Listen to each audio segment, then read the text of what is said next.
Hurricane Milton is barreling toward Florida's Gulf Coast. Directly in its current path, the Tampa Bay metropolitan area, home to 3.1 million people. Many of the area's residents have one final day to either evacuate or hunker down and ride it out. But what's at risk when this catastrophic storm hits? The Tampa Bay area of Florida is facing a major hurricane for the first time in over a century. Milton is forecast to hit the west coast of Florida late Wednesday or early Thursday and maintain hurricane strength when it reaches the Atlantic. Hurricane winds push seawater, called a storm surge, onto land. Milton is forecast to deliver a deadly storm surge of 10 feet or more of flooding to much of Florida's Gulf Coast.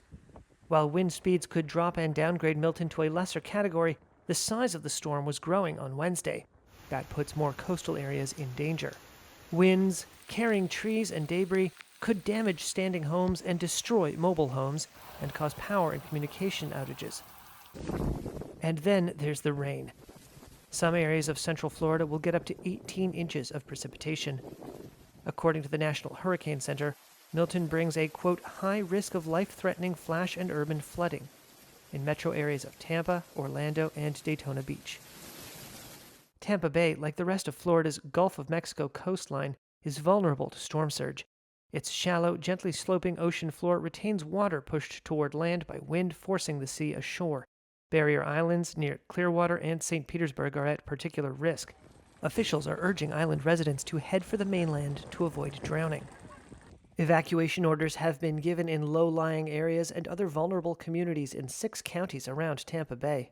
Not all residents face mandatory evacuation, but around 1 million people in coastal areas do. Energy companies have also begun shutting down their pipelines and fuel delivery terminals ahead of Milton's expected landfall. The city of Tampa isn't used to storms on quite this scale. The National Weather Service says the area was last hit by a major hurricane in 1921. 8 people died, winds up to 120 miles per hour were recorded, and a storm surge as high as 11 feet destroyed coastal structures. Since then, its population has grown at nearly 7-fold. The unnamed hurricane in 1921 was a Category 3.